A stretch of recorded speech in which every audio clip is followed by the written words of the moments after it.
Hello everyone, welcome to my YouTube channel. तो पिछले video में स, श और ज का वृत्त लगाना सीखे थे। तो आज के इस वीडियो में स, श और ज में स्वर लगाना सीखेंगे।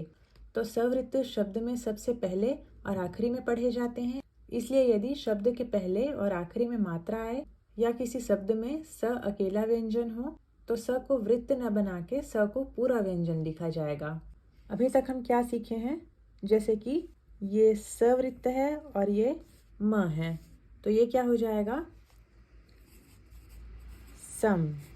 और अगर शाम लिखना है तो ये सवृत्त है और ये म है। अब म व्यंजन के पहले स्थान में, प्रथम स्थान में आ का स्वर लगाएंगे, तो ये क्या हो जाएगा शाम। तो यहाँ तक हम पढ़ चुके हैं, लेकिन अगर अब हमें असम लिखना होगा तब क्या करेंगे। तो देखिए, अ या आ के लिए जब भी ये वृत्त के बाद में अ या आ का स्वर आएगा तब हम इसमें छोटा सा डैश लगा देंगे। जैसे कि असम लिखना है तो ये डैश निकाले, ये सवृत्त बनाए और ये म कर दिए, तो ये हो जाएगा असम। और मान लीजिए हमें आसामी लिखना है, तब क्या करेंगे। यहाँ पे दो स्वर है, जैसे कि आसामी। देखिए, तो आसामी लिखना होगा तो क्या करेंगे, यहाँ पे डैश निकालेंगे, ये सवृत्त बनाएंगे और ये म व्यंजन बनाएंगे। अब ये क्या हो गया, डैश यहाँ पर का अ या आ का स्वर। अब यहाँ पे आ के बाद में सा में भी स्वर है, तो यहाँ पे हम जैसे पहले ये शाम में लगाए हुए हैं, ठीक उसी प्रकार स व्यंजन के पहले प्रथम स्थान में डैश लगा देंगे। तो ये क्या हो जाएगा आ, फिर ये सवृत्त के बाद का स्वर, तो ये आ, ये शा और ये म के बाद में तीसरे स्थान में बिंदी, तो ये हो जाएगा आसामी। जैसे असली लिखना है तब कैसे लिखेंगे, देखिए ये डैश निकालेंगे तो ये अ या आ का स्वर हो जाएगा, फिर इसी में ये वृत्त बना के व्यंजन बना देंगे। तो ये अ, ये स, अबला के बाद में तीसरे स्थान में बिंदी, तो ये हो जाएगा असली। जैसे अस्तबल लिखना है तब कैसे लिखेंगे, देखिए अब ब व्यंजन है तो ब व्यंजन के पहले में दायां ता आएगा, तो इसलिए हम यहाँ पे पहले डैश निकालेंगे, फिर यहीं पर से सवृत्त बनाएंगे और ये तवृत्त तव्यंजन बनाएंगे, तो ये हो गया अस्त, फिर ये ब और ये ल, तो ये हो जाएगा अस्त बल।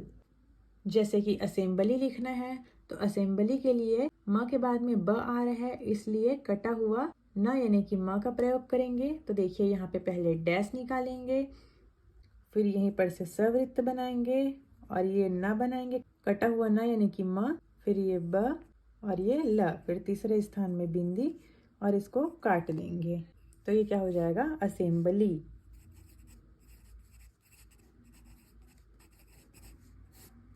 तो ये आप समझ गए होंगे।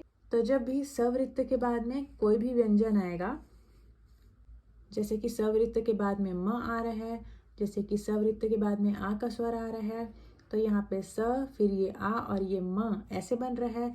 लेकिन अगर सवृत्त के बाद में स स्वर के अलावा जब भी सवृत्त में स्वर आएगा तो वो व्यंजन के पहले बनाएंगे, और अगर सवृत्त के पहले भी कोई स्वर होगा जैसे कि आ का स्वर, तो वहां पे हम डैश लगा के फिर ये सवृत्त बना के जो भी आगे शब्द रहेगा वो बनाएंगे। उसके बाद में डैश के पहले ही प्रथम स्थान में आ का स्वर लगाएंगे, तो वो हो जाएगा आ का स्वर, उसके बाद स का स्वर, तो आ का स्वर डैश में रहेगा और सवृत्त का स्वर अलग से प्रथम स्थान में डैश में रहेगा, उसके बाद में व्यंजन रहेगा। तो जब भी सवृत्त आएगा और उसके पहले अगर अ या आ का स्वर होगा तो उसके पहले हम ये डैश को बनाएंगे। जैसे कि अस्पताल लिखना है तो यहाँ पे पहले हम डैश लगाएंगे, उसके बाद में सवृत्त बनाएंगे, फिर ये प बनाएंगे, फिर ये त बनाएंगे और ये ल बनाएंगे, फिर त के बाद में डैश। तो यहाँ पे देखिए ये अ का स्वर ये डैश हो जाएगा, तो ये हो जाएगा अस्पताल। तो ये तो था सवृत्त के पहले आने वाले स्वर के लिए डैश। अब मान लीजिए सवृत्त अंत में आएगा तब कैसे लिखना है।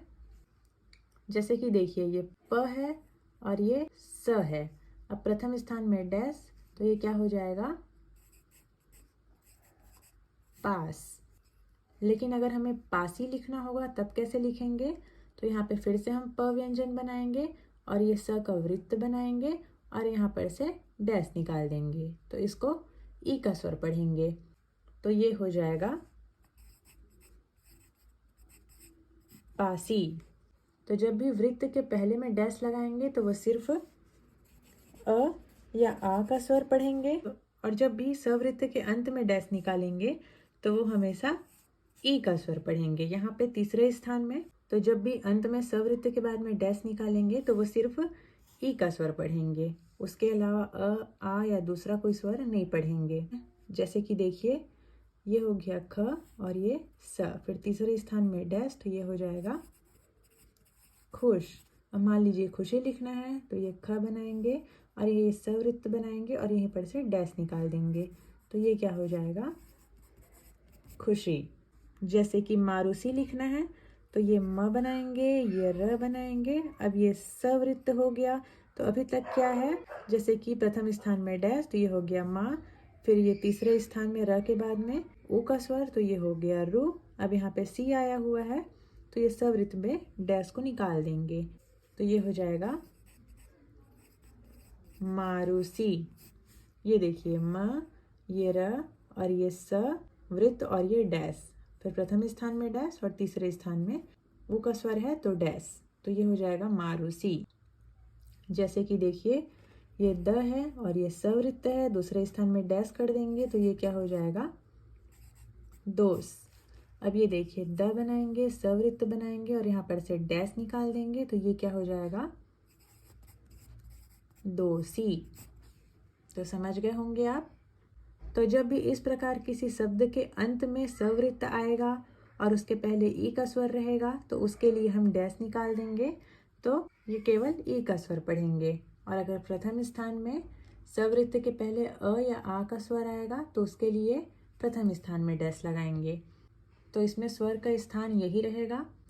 अ या आ का मात्रा को हम अंत में नहीं लगा सकते हैं, ये केवल पहले ही लगेगा शब्द के, वृत्त के।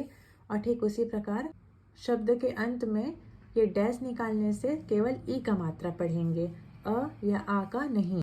अब देखिए, शब्द के अंत में डैश निकालने से ये केवल ई का मात्रा पढ़ा जाएगा, लेकिन यहाँ पे अगर स्वर आ जाएगा तब कैसे लिखेंगे? जैसे कि ये प है और ये श है, फिर दूसरे स्थान में बिंदी, तो ये क्या हो जाएगा?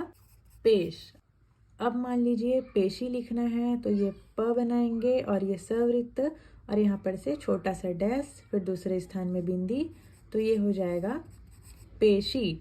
लेकिन मान लीजिए हमें पैसा लिखना है तब कैसे लिखेंगे? ये प बनाएंगे और यहाँ पे आ का स्वर है, इसलिए यहाँ पे सवृत्त को पूरा बनाएंगे। फिर ए के लिए प्रथम स्थान में हल्का बिंदु, तो ये हो जाएगा पै, फिर स के बाद प्रथम स्थान में डैश, तो ये हो जाएगा पैसा।